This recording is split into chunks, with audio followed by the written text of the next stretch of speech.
Picture this. You are standing in your kitchen, Tuesday morning. Could be any Tuesday, that's kind of the point. The coffee's brewing, your phone is on the counter, face down because you're not ready for it yet. You have somewhere to be in like 40 minutes. You know the route, you know the parking situation, you know which seat you usually end up in and roughly what the first 20 minutes of your day are going to look like before you even get there. And for a second, just 1 second, right before the coffee finishes and the day starts doing what days do, something happens, something quiet. You look around, at the kitchen, at the routine, at the 40 minutes that are going to become the rest of the day that is going to become the rest of the week. And something in you, some part you don't really have a name for, just notices. It looks at all of it. The life arranged around you like furniture in a room you don't remember choosing, and thinks something you would never say out loud, not to anyone. This is not it. Not angry, not devastated, just flat, certain, like hearing a wrong note in a song you know so well you don't even really listen to it anymore. Just a recognition. This is not it. And then the coffee finishes, and you pour it, and you go. Most people go. That's the thing. Most people have been going for years, past that moment, past that quiet recognition, past the question they never quite let themselves finish. And the life keeps accumulating around them, more furniture in the room they didn't choose. And the question gets quieter as the years get louder, until eventually they can't really hear it anymore. And they call that peace. They call that growing up. They call that just how it is. Friedrich Nietzsche would not call it any of those things. He'd call it, and I want to be precise here because Nietzsche gets misquoted more than almost anyone, he'd call it the most dangerous thing a human being can do to themselves, living a performance of a life instead of an actual one. And he'd say, not with cruelty, he's actually more precise than cruel when you read him carefully, he'd say that most people never live their own lives. Not really. They live versions of lives that were constructed from other people's expectations, other people's definitions of what a life is supposed to look like, other people's voices that arrived so early and stayed so long that by the time you're old enough to question them, they've already become indistinguishable from your own thoughts. You think you're thinking, you're actually just remembering what you were taught to want. He called it the herd. And before anyone switches off, because that sounds like the kind of thing a teenager writes in the margins of a notebook, stay with it. Because what Nietzsche was describing is not some abstract philosophical concept. It's the specific, concrete mechanism by which most human lives get quietly hijacked before the person living them even realizes it's happening. And it starts, and this is the part that's uncomfortable, it starts before you have any say in the matter. But we'll get to that. First, I want to stay in the kitchen for another minute, because that feeling, the wrong note, the this is not it, I don't want to move past it too quickly. Because most content, most philosophy content especially, rushes past that feeling to get to the ideas. And the problem with that is the feeling is the whole thing. The feeling is not the symptom. The feeling is the signal. And there's a difference. Carl Jung, who was Freud's most gifted student before they had their famous falling out, which honestly would make a great video on its own, Jung spent decades listening to people describe versions of that feeling, and he made a distinction that changed everything in how psychology thinks about identity. He separated what he called the self, capital S, from the persona, the mask. Not in a sinister way, not necessarily. The persona is the version of yourself you developed in response to the world, the character you built to function in social reality, to get approval, to avoid punishment, to belong. And here's the thing, the persona is not fake in any simple sense. It's not lying. It contains real parts of you. It's just that it also contains a lot of things that aren't you at all. Things you absorbed, things you performed until they felt natural, things that were installed before you were old enough to do an audit. And Jung said something that I think is one of the most quietly devastating observations in all of psychology.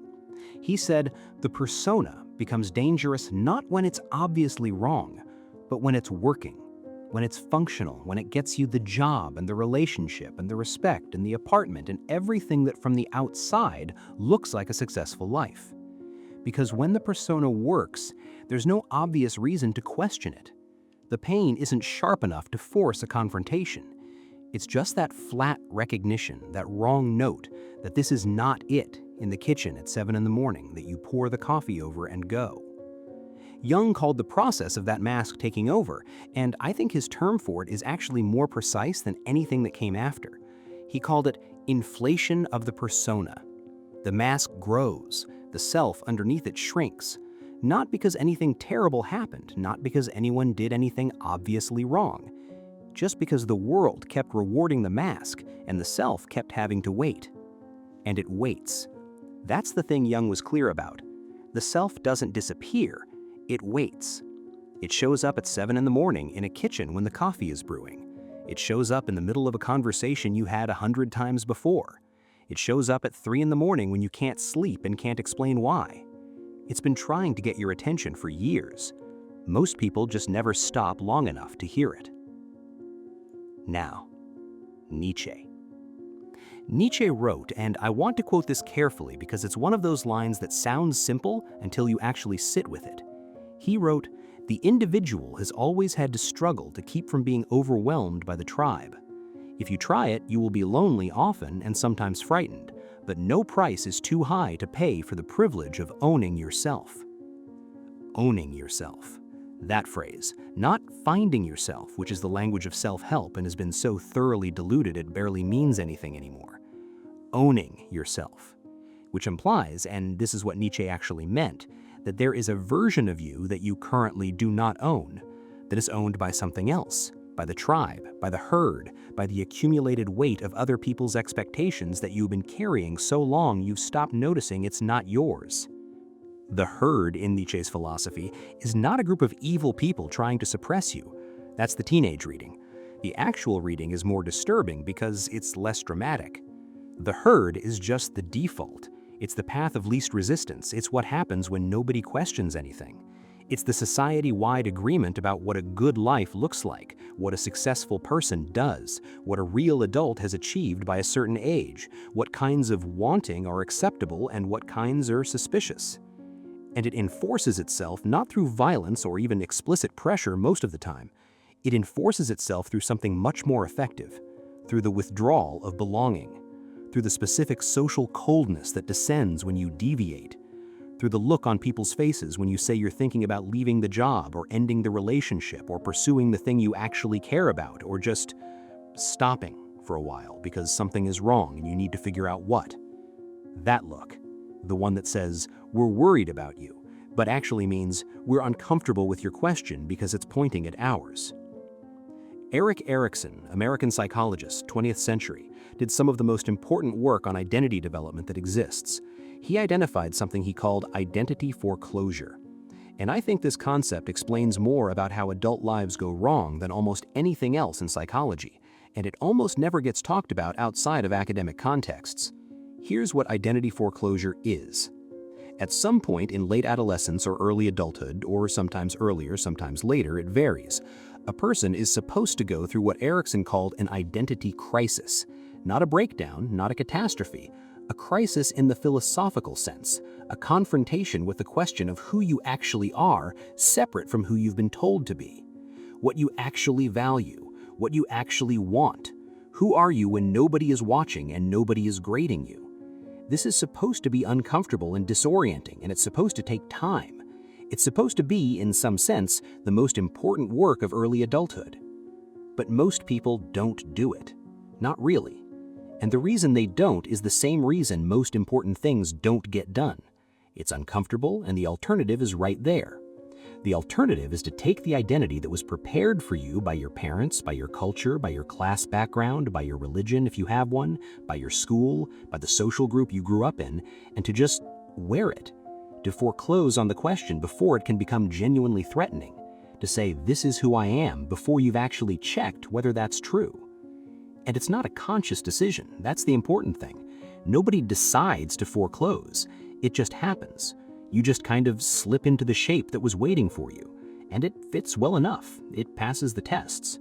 And the question closes before it fully opened. And Erikson found, and this is the part that should probably be in every school curriculum and absolutely isn't, that people who foreclose on their identity tend to live with a specific kind of dissatisfaction for the rest of their lives. Not acute pain, not crisis, just that background hum, that furniture in a room you didn't choose feeling, that wrong note that this is not it, which has no specific cause they can point to, and therefore no specific solution they can reach for. Because the problem isn't the job or the relationship or the city or the decade.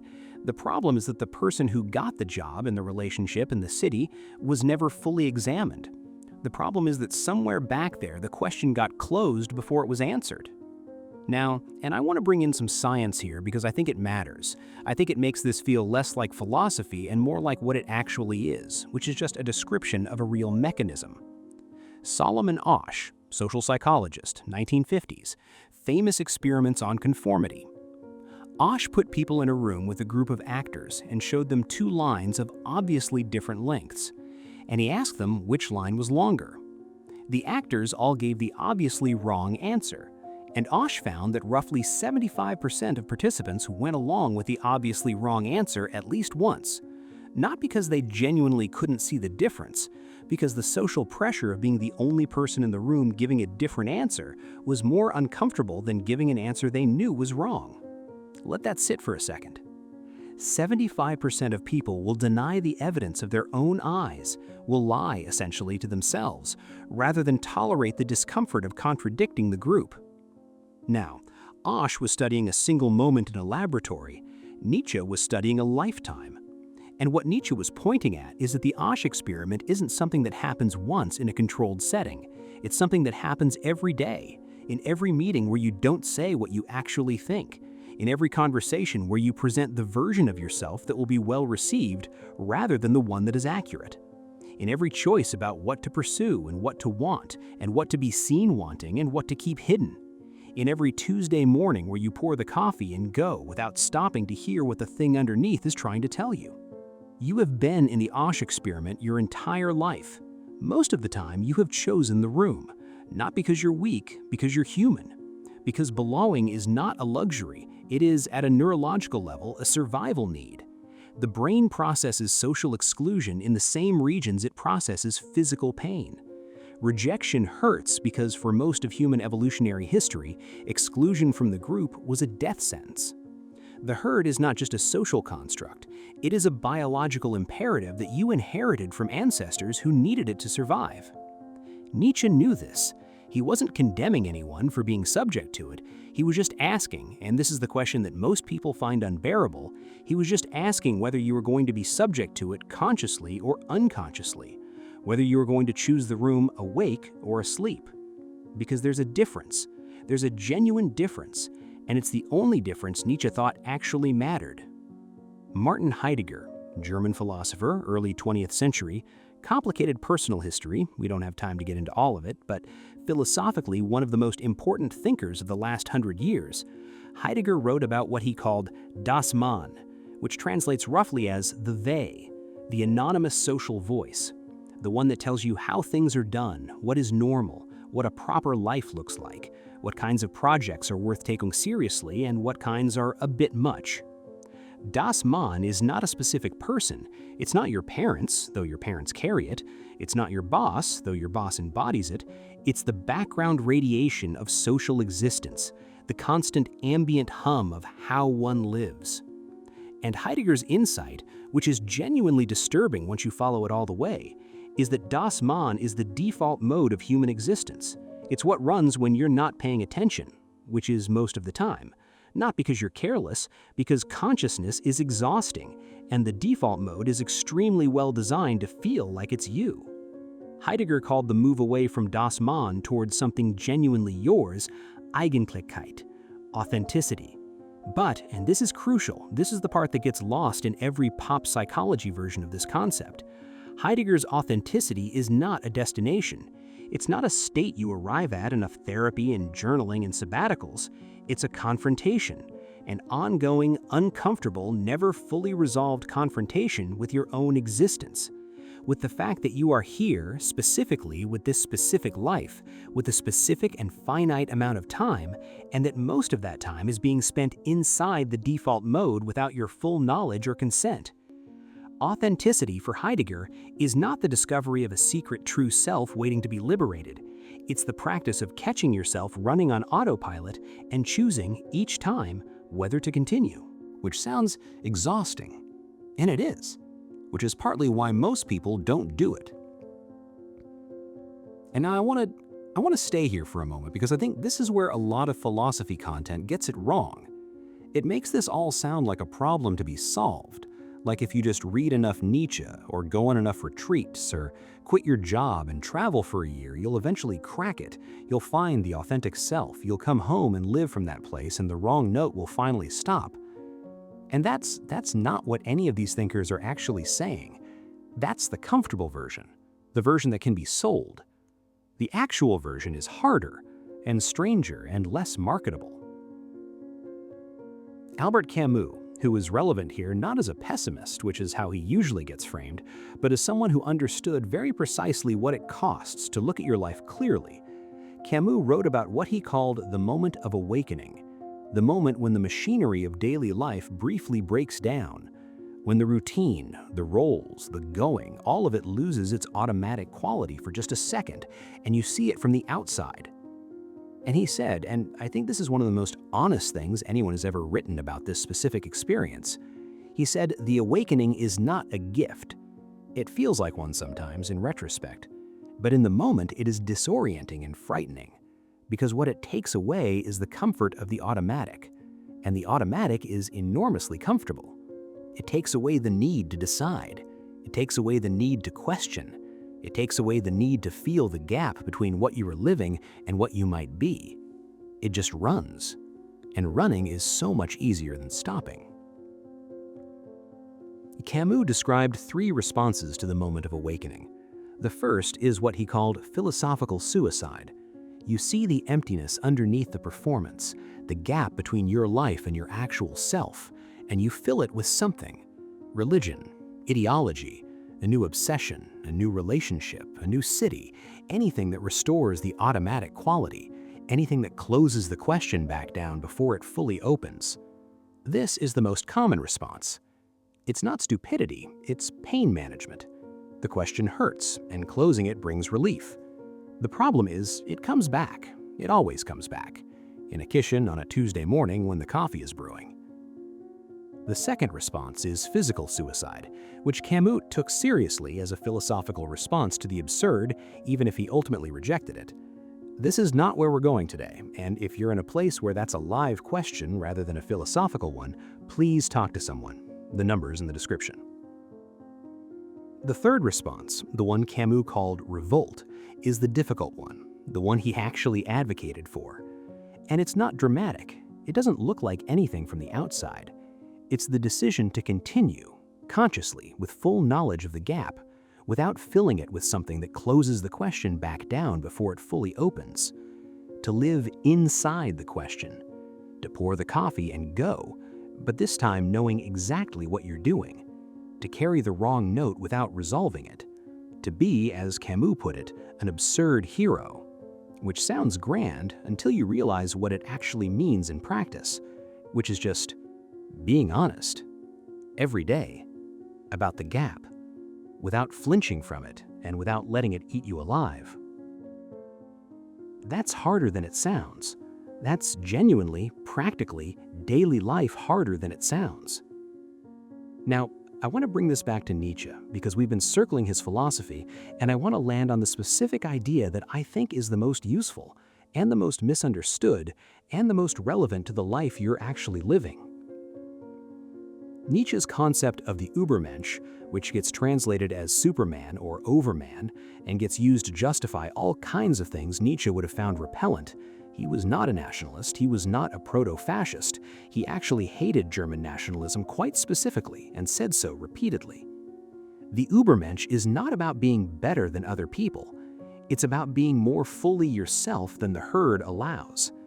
It's about the specific and terrifying project of becoming the author of your own values rather than the inheritor of someone else's. Nietzsche called the inherited values of the herd slave morality, which sounds more dramatic than it is. What he meant is this: most of the values you're operating from, Most of the definitions of what's good and what's bad, what's worth wanting and what's worth avoiding, what counts as success and what counts as failure, those values were not chosen by you. They were installed in you by people who also didn't choose them, who inherited them from people who also didn't choose them. The chain goes back so far that nobody can point to the moment when any of this was actually examined and decided. It just was passed down, generation to generation. And the herd maintains it not by force, but by consensus, by the collective agreement to not ask the question, to keep going, to pour the coffee and go. The Übermensch, in contrast, and this is not a person, it's more like a direction, a practice, something you move towards rather than something you arrive at. The Übermensch is the person who breaks the chain, who looks at the inherited values and asks, genuinely asks, with the willingness to be uncomfortable, whether they are actually theirs. Not whether they are good or bad by some external standard, whether they came from the self or from the herd. And then, and this is the hard part, this is where most people who get this far still turn back. They take responsibility for whatever they find, including the parts that were heard, including the choices that were made from the mask rather than from the self, including the years that were given to the performance rather than the person. Nietzsche doesn't soften this. He never really softened anything. He said that the person who embarks on this project will be lonely, often, and frightened, sometimes, and that the price of not doing it is everything, the entire life, lived by someone else, worn like a suit that was cut for a different body, functional, presentable, and wrong. He himself, famously, was extremely lonely for most of his life. He had his brilliant years of writing and then the darkness at the end.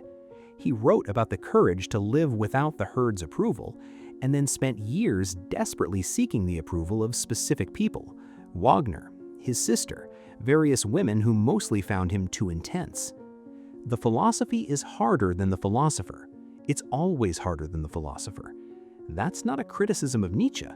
It's the most honest thing about him. And actually, I think that's worth sitting with for a second, because there's something in the fact that the man who most clearly articulated the problem of living someone else's life was not himself entirely free of it. There's something humanizing and important in that. It means this is not a solved problem. There's no philosopher who cracked it and lived happily in perfect authenticity thereafter. There's no destination. There's just the practice of noticing, of catching yourself in the Asch experiment, of hearing the wrong note and not immediately pouring coffee over it, of staying in the kitchen for one more second before the day takes over. Jung's late work is relevant here. Late Jung, the Jung who wrote about individuation, which is his term for the lifelong process of becoming more fully yourself, made something clear that I think is underemphasized. He said that individuation is not the same as isolation, that becoming more authentically yourself is not about withdrawing from the world or rejecting the relationships and the roles and the social fabric of a life. It's about inhabiting those things with more honesty, about being in the job or the relationship or the routine with your actual self present rather than just the persona, about the quality of presence rather than the content of the life. Which means, and this is important, you do not necessarily need to blow up your life to hear the thing in the kitchen. You don't need to quit the job or end the relationship or sell everything and move to a different country. Those actions might be right for some people. They are also very often just another form of the Camusian first response, closing the question by changing the scenery. The question travels. It's been proven to travel. You take it with you to the new city, the new relationship, the new job, and eventually it shows up again. Same kitchen, different address, same Tuesday, same wrong note. Because the problem was never the furniture. The problem is whether you are actually in the room. And here is the thing that I think is hardest to say and most necessary. The life you built, the one that might be the wrong one, the one with the wrong note in the morning, the one with the furniture you didn't choose, you built it. Not entirely, not consciously, not with full information, but you participated. You made the choices, even if the choices were made under the influence of the herd, under the pressure of the Asch experiment, before you had the language to name what was happening. You chose the safe path over the risky one at least some of those times. You chose the belonging over the truth at least some of those times. You chose the mask because the mask worked, and you were afraid of what would happen if it stopped. Nietzsche doesn't offer forgiveness for this. He's not really in the forgiveness business. But he also doesn't offer condemnation. What he offers, which is actually harder than both, is the refusal to let it be the end of the story. He insists, and this is the thing about Nietzsche that gets buried under the reputation for bleakness, he insists that the recognition, the moment in the kitchen, the wrong note, the "this is not it," is not a verdict. It is not a judgment on the years that came before. It is an invitation. The most important invitation a person can receive. The invitation to begin, even now, even this late, even with all the furniture already in place, the invitation to begin the project of actually owning your life. Not the life that was prepared for you, not the one that the herd approves of, not the one that passes the external tests and generates the appropriate nods from the appropriate people. The one that is actually yours, underneath. The one that has been showing up in the kitchen every Tuesday morning. The one that knows the difference between the performance and the thing. The one that cannot be permanently silenced by coffee and routine and 40 minutes that become the rest of the day, that becomes the rest of the week. The question Nietzsche is asking, and I want to be precise about this, because it's not the question most people think he's asking. He's not asking, are you happy? He's not asking, are you successful? He's not asking, are you fulfilling your potential, whatever that means. He's asking something simpler and more disturbing. He's asking, is the life you are living yours? Not whether it is good, not whether it is meaningful, not whether it is approved of, whether it is yours. Whether the person who gets up every morning and pours the coffee and goes is actually you, or someone you learned to perform so well that you forgot it was a performance. And the reason that question is so uncomfortable, the reason most people pour the coffee and go rather than stopping to hear it, is that answering it honestly requires two things that the herd has spent your entire life training out of you. The first is the willingness to not know, to sit with the gap without immediately filling it, to hear the wrong note and not reach for the remote.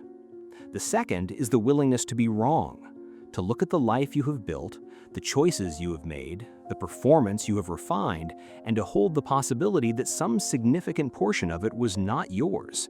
Not because you were deceived, not because anyone did anything malicious, just because you were young when the most important things were being decided, and the herd was very convincing, and the belonging was very warm, and the alternative was very cold. Being willing to be wrong about your own life is probably the hardest thing a person can do. It requires something that doesn't have a very good name in English.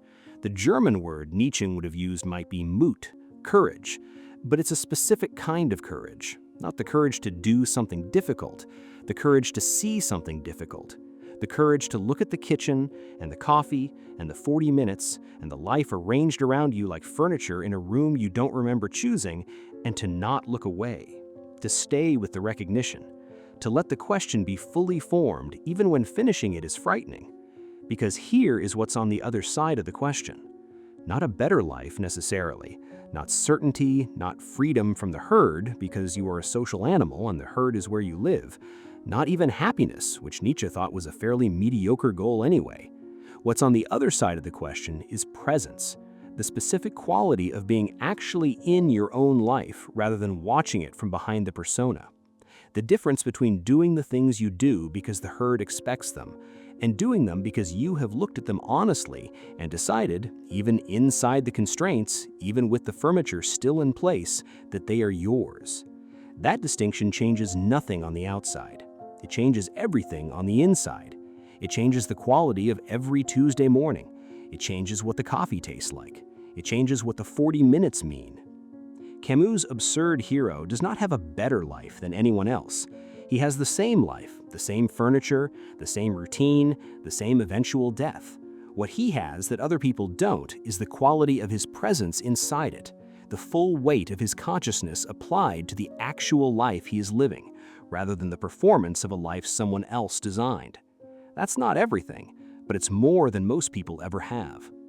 Nietzsche said, and this is the line I want to leave you with because I think it's the most honest summary of everything he spent his entire career trying to say. He said, "Become who you are," which sounds simple, which sounds honestly like something you'd see on a coffee mug. But Nietzsche meant it as a description of the hardest project a human being can undertake.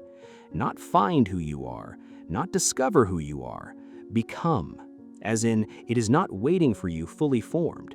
As in, it is something you have to make, actively, against the resistance of everything that was built to prevent it. The herd, the expectations, the early voices, the comfort, the belonging, the Asch experiment, Das Man, the foreclosed identity, the inflated persona, all of it pushing back. And the self, if it is honest enough and present enough and stubborn enough and willing enough to sit in the kitchen for one more second before the day begins, the self pushing through anyway. Not toward triumph, not toward a version of your life that finally makes sense from the outside, toward something smaller and harder and more real than any of that, toward the particular, specific, unrepeatable life that is actually yours. The coffee is brewing. The 40 minutes are there. The question is in the kitchen. What are you going to do with it this time?